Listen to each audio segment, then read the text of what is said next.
समूह में अगर किसी दीदी ने 50,000 रुपये उधार लिए हैं तो उस पर कितना ब्याज लगेगा। यहाँ पर आप देखिए, अगर आप किस्तवार ब्याज जमा करती हैं तो आपका 2,750 रुपये ब्याज लगेगा 50,000 रुपये की ऋण राशि पर। लेकिन अगर आप एक मुश्त जमा करती हैं तो आपका 5,000 रुपये ब्याज लगेगा। अब ये कैसे क्या है और कम ज़्यादा ब्याज क्या है, आपको किसमें फ़ायदा है, आप कैसे इसको जमा करें, ऋण की वापसी ब्याज सहित किस प्रकार से करें कि आपको कम पैसा देना पड़े, चलिए समझते हैं। देखिए, सबसे पहले तो आप समझिए कि ऋण की राशि है 50,000 रुपये। अब एक दीदी समूह से 50,000 रुपये लेती है और उसका मासिक ब्याज 1% लगता है।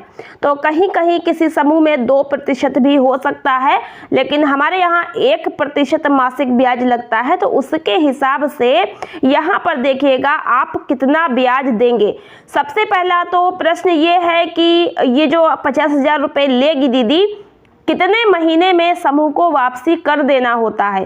तो आपको बता दें कि समूह से जो आप पैसा लेंगी उधार, वो आपको 10 किस्तों में वापसी करना है, 10 महीनों में वापसी करना है। अगर आपने 50,000 रुपये समूह से उधार लिए हैं तो आपकी जो महीनावार किस्त बनेगी वो 5,000 रुपये प्रति महीने की किस्त बनाई जाएगी। तो 5,000 रुपये की किस्त के हिसाब से 10 महीने में आपका 50,000 रुपये वापसी हो पाएगा। अब ब्याज कितना कितना देना होगा, तो 1% मासिक ब्याज के हिसाब से आपके 50,000 रुपये पर जो ब्याज बनेगा वो इस क्रम से बनेगा। कैसे बनेगा चलिए समझते हैं। दीदी ने 50,000 रुपये उधार लिए और जब उसका महीना पूरा हुआ तो पहले महीने में वो समूह में जाएंगी, अपनी किस्त की राशि 5,000 रुपये देंगी समूह को वापसी, और 5,000 पर पहले महीने में 500 रुपये ब्याज बनेगा। 1% मासिक के हिसाब से 500 रुपये ब्याज 50,000 पर बनेगा। तो 5,000 मूलधन किस्त की राशि और 500 रुपये ब्याज का पैसा, टोटल कुल राशि 5,500 रुपये समूह को वापसी कर देंगी। अब दीदी ने पूरा पैसा वापसी कर दिया तो 50,000 में से 5,000 जब दे दिया है तो दीदी का जो शेष राशि रह गई है वो 45,000 रुपये रह गई है। अगर दीदी मूलधन या ब्याज में कुछ जमा नहीं करती है तो बकाया में लिखा जाएगा और वो भी इस शेष राशि में फिर जुड़ेगा। तो उसी हिसाब से आपका ब्याज भी आगे बढ़कर ही आएगा। फिलहाल अगर हर महीने पैसा अदा करती रहेंगी तो आपको ज़्यादा आसान रहेगा, क्लियर रहेगा और कम पैसा आपको समूह को देना होगा। तो उसी हिसाब से मैंने यहाँ पर आपको बनाकर बताया है इस सारणी के हिसाब से। 5,000 दे दिया, 45,000 रुपये आपके ऊपर शेष रह गया। अब दूसरा महीना पूरा होने पर दीदी समूह में फिर से जाएगी और 5,000 रुपये की किस्त की राशि और अब जो ब्याज बनेगा वो 45,000 रुपये पर बनेगा, जो कि 450 रुपया बनता है। अब दीदी टोटल कुल जो पैसा देगी वो 5,450 रुपया समूह को वापसी कर देगी। अब दूसरे महीने में 5,000 फिर दे दिया तो अब 45 में से 40,000 रुपये ही समूह की दीदी पर उधार रह गया। अब तीसरे महीने में फिर 5,000 की राशि देगी मूलधन और अब 40,000 रुपये का ब्याज 400 रुपया देगी। तो 5,400 रुपये समूह को देगी। अब उसके ऊपर 35,000 रुपये रह जाएंगे। चौथे महीने में फिर 5,000 रुपया मूलधन देगी किस्त के और अब 35,000 का 350 रुपया ब्याज देगी। तो 5,350 रुपये कुल पैसा देगी और अब दीदी के ऊपर 30,000 रुपये रह जाएगा। पाँचवें महीने में 5,000 रुपये देगी, 300 ब्याज देगी, 5,300 रुपये कुल देगी, 25,000 रह जाएगा। फिर छठे महीने में 5,000 देगी, 250 रुपया ब्याज देगी, 5,250 रुपया दे दिया, 20,000 रुपये उस पर रह गया। सातवें महीने में फिर 5,000 देगी, 200 ब्याज देगी, 5,200 दिया, 15,000 रुपये उस पर रह गया। फिर 8वें महीने में 5,000 देगी, 150 रुपया ब्याज देगी, 5,150 टोटल दे दिए, 10,000 रुपये उसके ऊपर रह गए। फिर 90 महीने में 5,000 रुपये फिर देगी, 100 रुपया ब्याज देगी, 5,100 रुपया टोटल दे दिया, 5,000 रुपये उसके ऊपर रह गए। 10वें महीने में 5,000 फिर दे देगी, 50 रुपया ब्याज देगी 5,000 का, और 5,050 रुपया जो है वो दीदी यहाँ पर दे देगी। सब पैसा अदा होने के बाद समाप्त हो जाएगा। तो टोटल अब आप यहाँ से देख लीजिए कुल कितना हुआ।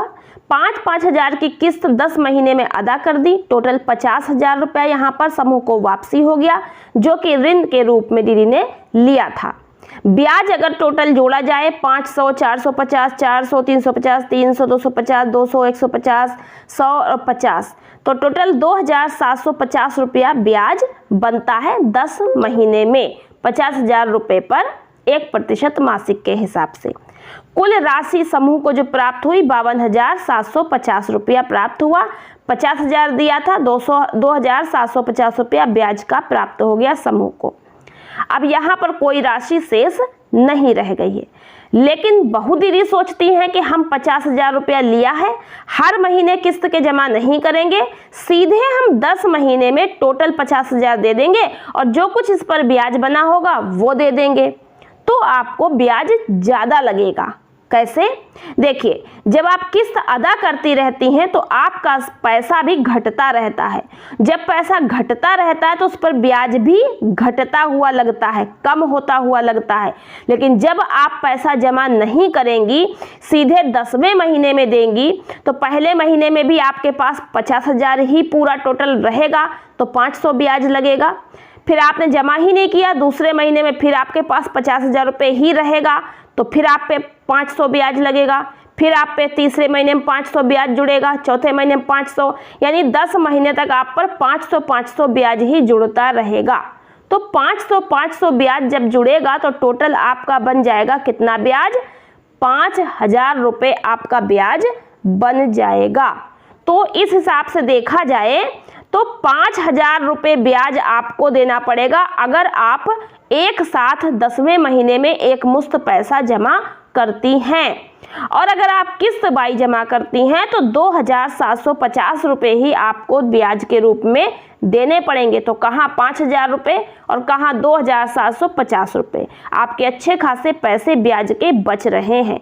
तो जो दीदी ये सोचती हैं कि हम इकट्ठा पैसा दे देंगे तो उनका ब्याज भी ज़्यादा लगेगा। अगर आपको पैसा कम करके जमा करना है, ब्याज को बचाना है, तो आपको हर महीने किस्त बाई पैसा जमा करना होगा। कभी कदार कोई किस्त अगर आपकी आगे पीछे हो जाती है, किसी महीने में व्यवस्था नहीं होती है, तो अगले महीने में व्यवस्था करके जमा करिए। लेकिन जितना पैसा आपके पास रह जाएगा ब्याज उतने ही पैसे पे लगेगा।